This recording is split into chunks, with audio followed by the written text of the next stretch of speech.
Alyssa, I know it's not your actual birthday, but it's your unbirthday, just like in the movie Alice in Wonderland. You make every day as special as you are. I'm thinking of you every hour that goes by. Where I'm at, I can't call every day, so just because I don't call, that doesn't mean that I don't miss you or think of you.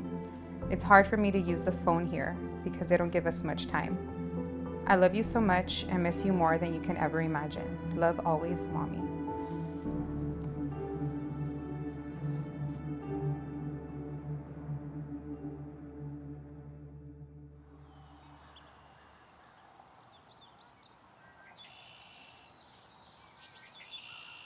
My name is Lily Gonzalez, and I was born and raised here in South Central LA.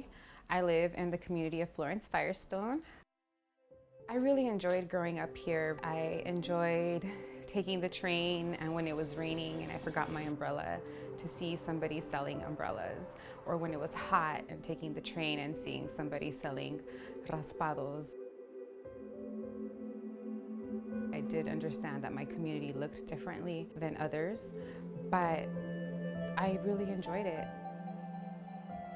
I grew up with my dad primarily, and I have one sibling. He was raised with my mom. I also spent some time in the foster care system. I was in a group home as a teenager. In high school, I was pregnant with my daughter Alyssa, my senior year of high school.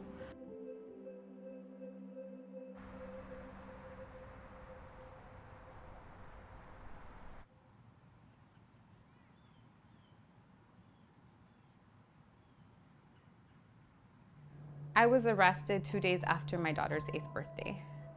And up until now, I didn't realize that she had trauma around her birthday because that's when we were separated. And I wasn't reunited with her until after her 10th birthday. I only saw my daughter once a week behind a glass for 30 minutes. That was my relationship with her, but I wrote to her every single day when I was in solitary confinement.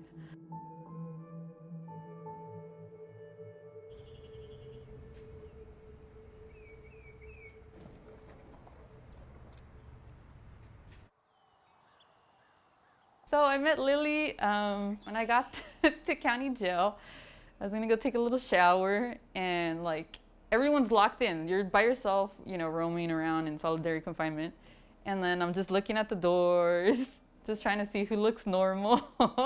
So then I see Lily, and she was like, being a little creep, going, and then I start talking to her, and she's like, oh, from right here. And then I was like, yeah, my dad sells carburetors. And she's like, oh, my uncle does too. And we're both, that's how we became chums.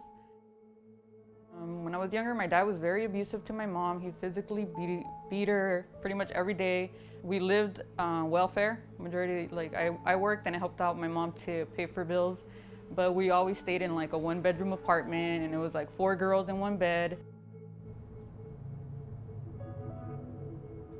So I was just partying. I was like, fuck it, I'm not going to whatever. So I'm drinking, partying. Then I meet this guy. He was doing drugs, but I thought it was just like a little party scene on the weekend thing. One night I was just telling him about what I was like, why I was always so sad and all that stuff, right? And he was like, oh yeah, consoling me, right? And he's like, just take a hit of this. And I was like, oh, I don't do drugs. That was it. It numbed everything. And I was hooked. That night, he was like trying to leave. And I was like, what are you doing? Why are you always leaving? We started driving up this little hill in the mountain, right? There was a shooting range there.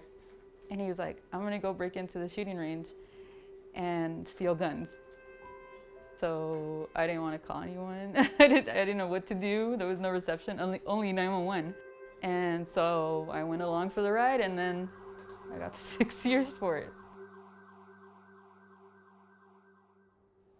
When, I got my deal, I went to Chowchilla. I was there for a year.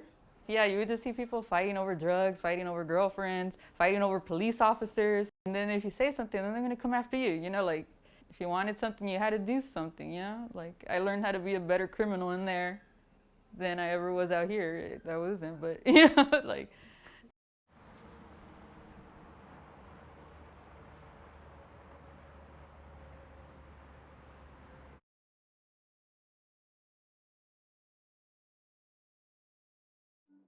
So not only did my separation, like impact my daughter, but also her family, right?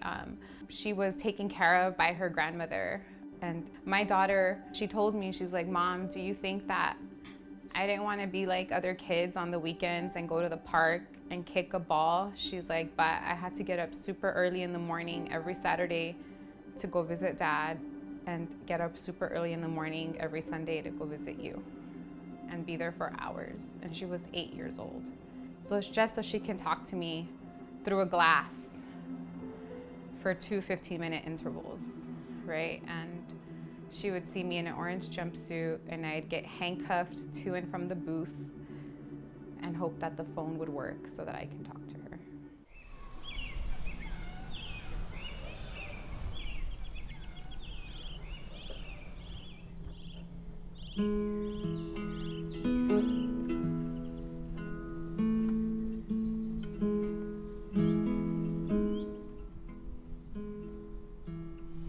Breathe out.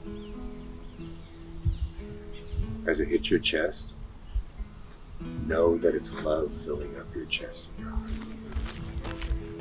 As it hits your neck and your shoulders, forces your chin up. So you can only look at the sky, and you see the sky bright and shine through your eyes. You hear the wind. And you love the fact that you're alive.